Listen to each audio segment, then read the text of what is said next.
We have another extraordinary mayor in the building. It's Mayor Marty Walsh.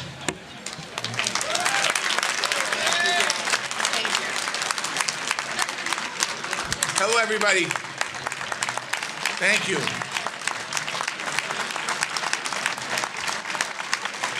Hi, Joe. Thank you. Thank you.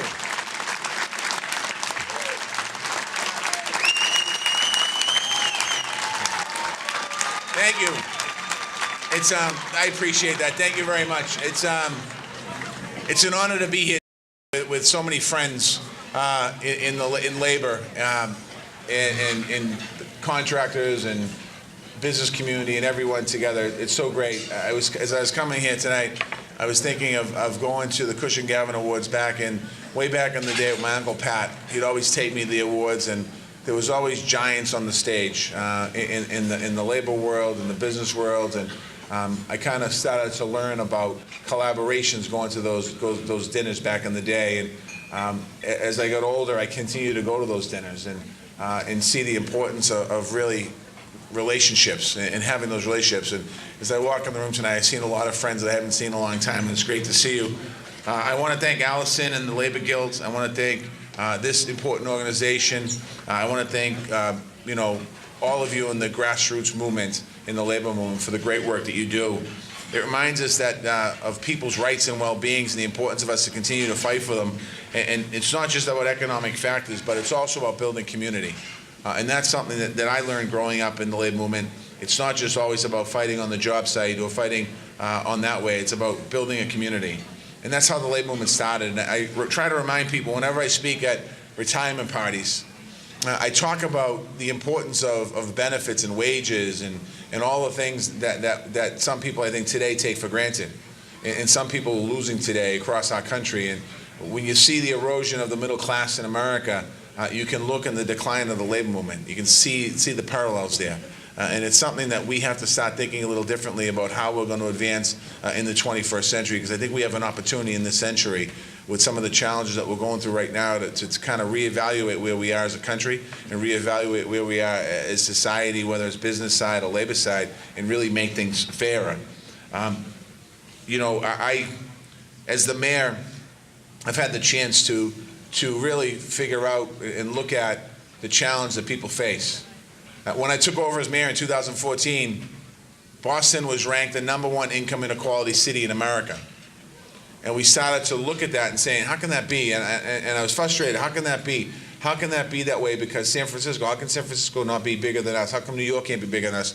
But when you look across the board, when you looked at the numbers, you saw the amount of people that live in the city that are poor and the amount of people live in the city that are rich. And we have a lot more poor people living in our city than other cities in America, which in a way was a positive, because you look at how do you keep people in the city. And we started working with everyone together. We started working with companies and businesses and organizations and unions and labor, and really thought about it. And a report came out in 2017 that had us the #7 income inequality city in America, which showed that we were better than we were. And the way we looked at it was we increased wages. I didn't do it, but the society did it.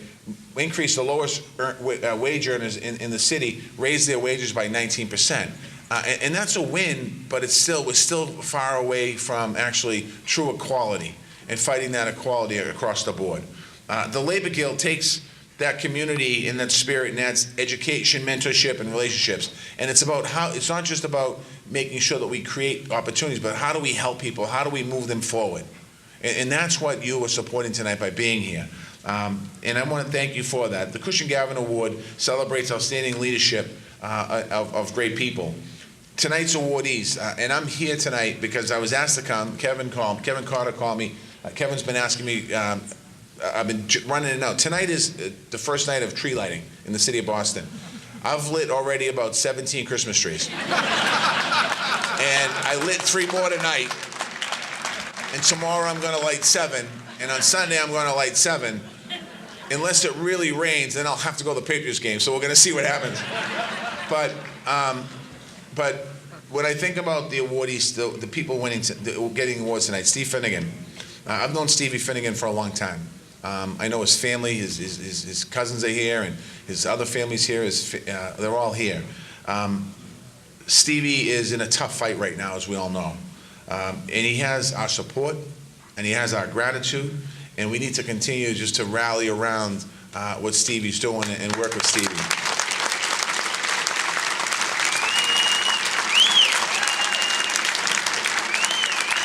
Where's Stevie? There you are.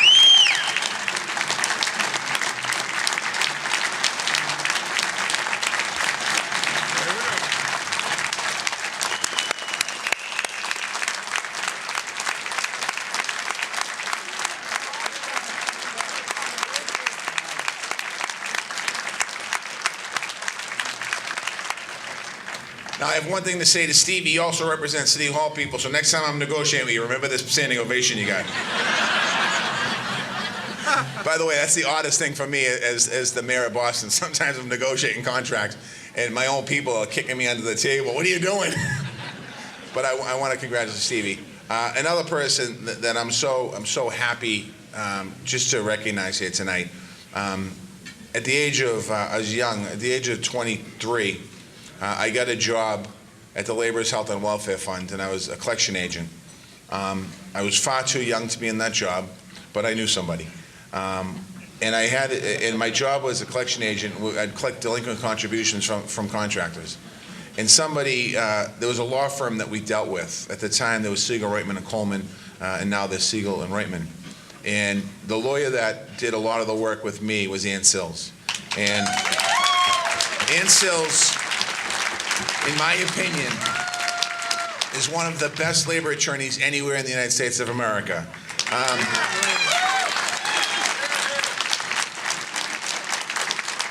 We worked together on a whole bunch of cases, and when I was 21 years old, and anyone that knows me, my uncle was Pat Walsh.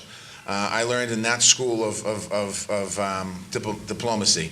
And my Uncle Pat would yell first and then resolve later. And I was 23, so I thought it was okay to yell first and then resolve later. But honestly, I grew up in the labor movement with Ann Sills and the whole firm, and I, mostly Ann and Shelley, and then Mary, who's now on the bench, and Don Siegel and Dick Coleman. But it was Ann Sills and Shelley that I work with probably the most by far. And I'm just so happy for you tonight. This is a well-deserved honor. You've been an incredible advocate on behalf of working people in Massachusetts for your entire career, and on behalf of them all and the people of the city of Boston, I want to say congratulations.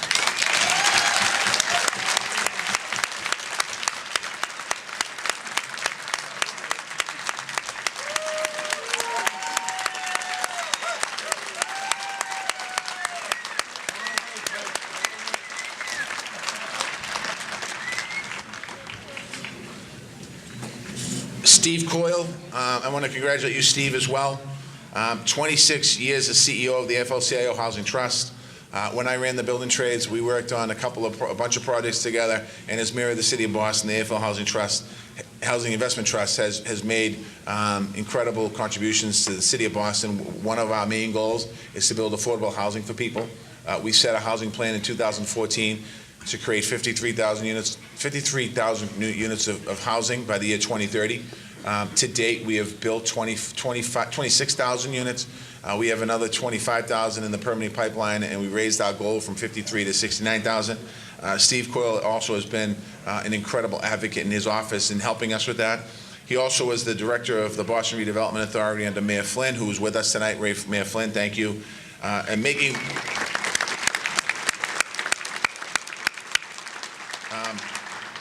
his job is making working people's capital advance the, savings and values, and creating homes for thousands of families. So again, it's an example of pension funds from hardworking people every single day, investing in building housing for people that are looking for housing and looking to become hardworking people, and helping them get an opportunity to get on their feet. So thank you, Steve. Sarah. I want to congratulate Sarah Kerr-Garrity as well, a top arbitrator and mediator. It's a tough job. I can attest to that, both as being the president of Labor's Local 223, the head of the building trades, and now as mayor of the city of Boston. I see that, but I see it more than ever, the importance of having somebody who can actually bring sides to the table. And I know it's tough because I've had, as mayor, I've done it a few times. I see my nurses out there today. I want to thank you because you've distinguished yourself by trust and having all sides believe in you. So congratulations, Sarah, for a great recognition tonight.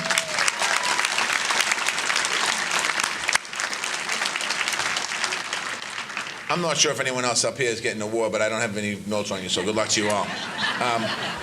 But I just want to say one more thing. We need leaders of the quality that are being recognized today on this stage now more than ever. We are facing an assault on working people's rights every single day. We are seeing assaults on human dignity, even when children's safety, with children's safety at our borders. We're seeing it on TV. Those struggles are the same struggles, and it started. What we're seeing when the labor movement started, and working rules came into play.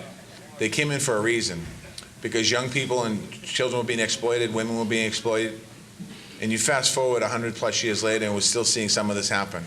We have some leaders in Washington that want to take us right back to that. And I generally don't. I love actually talking politics, and I'm not sure where everyone is in this room. But we have a leadership in Washington, D.C. right now, in my opinion, that's a huge disgrace. And it's a disgrace because they don't express the values of our country. They don't show the values of the labor movement. They don't show the values of the employers in our city and our state that are good employers, responsible employers who care about their employees. We don't see that. And we need to continue this fight. We need to make sure that we work every single day, and many of you in this room, it's your lifetime of work, to make sure that we continue our faith, our values, our community.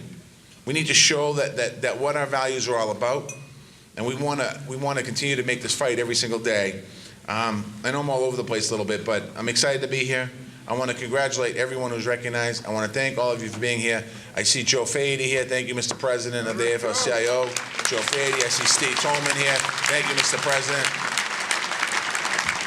You have State Senator Mike Brady from Brockton, a great labor champion. Where's Michael? I served in the House of Representatives with Michael.